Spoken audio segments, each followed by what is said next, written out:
Oh hi, I'm Rayford, and thank you for joining me for some more Paragon patch notes.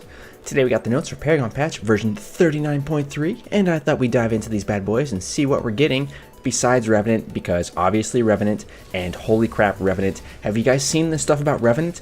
Because if I do say so, Revenant looks amazing, and I want him.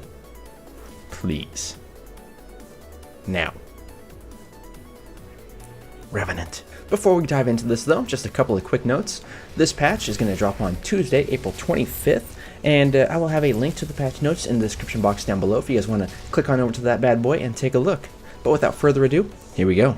First and foremost, we are getting two new Tier 3 skins. We are getting Rogue Sparrow and Rogue Kalari. I'll actually have the video that showcased these fantastic new skins popping up on the screen right now. So yeah, they look great. As someone that considers themselves a Sparrow main, I love this skin. I love all Sparrow skins. The cloak and everything, and like the red bow, it's not like a huge change, but I think it looks pretty dope. So there's that. And if you're a Kalari fan, then hopefully you are also enjoying this skin.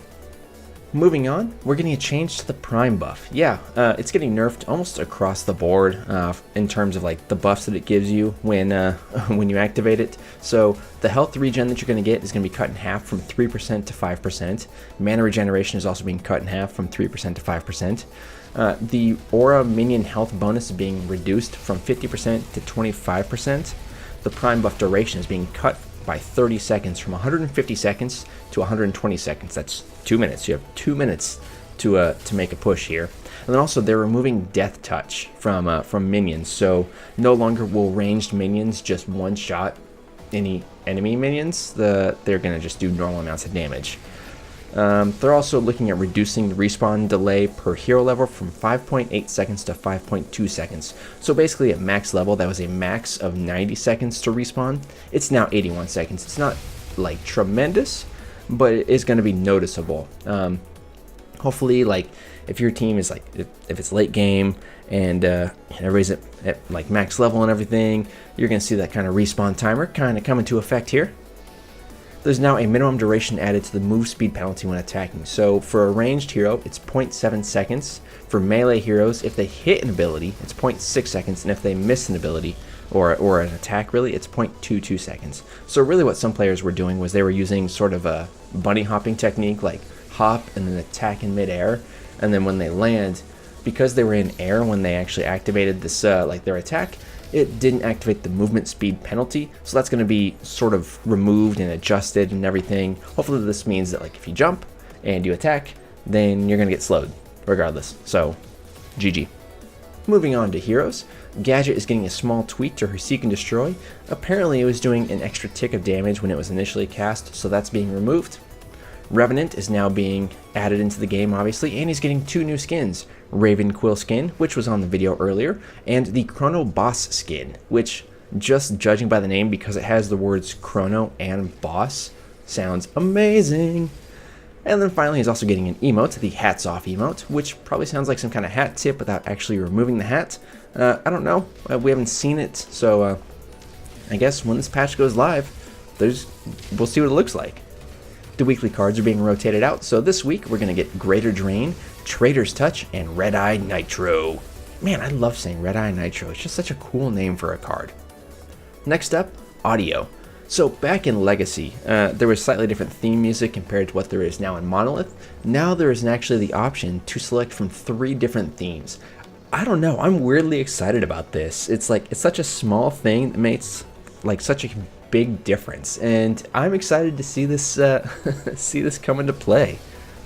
As for UI changes in your profile, you can now see the all-time total stars earned on your profile. So, yay, I guess, question mark? The post-game screen, the quest tab will now be skipped if there are no quest progress made. Honestly, I'm not a fan of like the post-game screen, post the rework. I feel like it still goes pretty slowly. Most of my complaint isn't even about like the quest tab, but it's just the overall like how slowly that whole thing progresses. Because before, I guess you could just like, if you had a bad game, or you just want to like, if you want to hurry and like you're on a win streak, you want to get to that next game right now, you can just click on continue. But now it's like you gotta wait for like each of like the 3 things to tally up, and then it just takes forever, and I'm just not a big fan. And hopefully this makes a difference. I'm hoping that this does make a difference.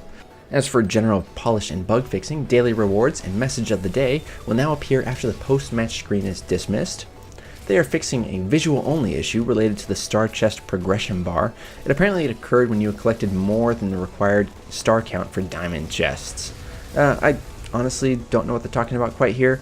I haven't really seen any issue, besides the fact that maybe what they're talking about is the fact that it sort of recounts your stars and retallies up from gold to diamond. I did see that kind of recently. That could be what they're talking about. Honestly, I don't know. And finally, loot crates. They are removing the legendary Glacier and Copper Beast Rampage skins, and they're adding Onyx Rogue Sparrow and Cobalt Rogue Sparrow. They're also adding a couple of common skins, so Velvet and Orchid Default Remnant, Rusted Chronos and Marine Chronos Revenant, Emerald Ravenquill and Lunar Ravenquill Revenant. So a bunch of new Revenant skins gonna be thrown into those loot crates, so I hope that y'all are looking for them, because that's where they're gonna be. But that's it for the patch notes for this week. Hope that you guys enjoyed. If you did, do me a solid, hit that like button down below, leave a comment, let me know what you're looking forward to in this next patch, and hopefully on day 1 you guys get to play Revenant. That would be pretty sick. If you do, leave a comment, let me know how he is, because I am eagerly looking forward to playing this very mysterious kind of bounty hunter, assassin, carry, I don't even know. Let me know what you guys think of him in the comment section down below. And please don't forget to subscribe, and I will talk to you in the next one. Okay, thanks. Bye.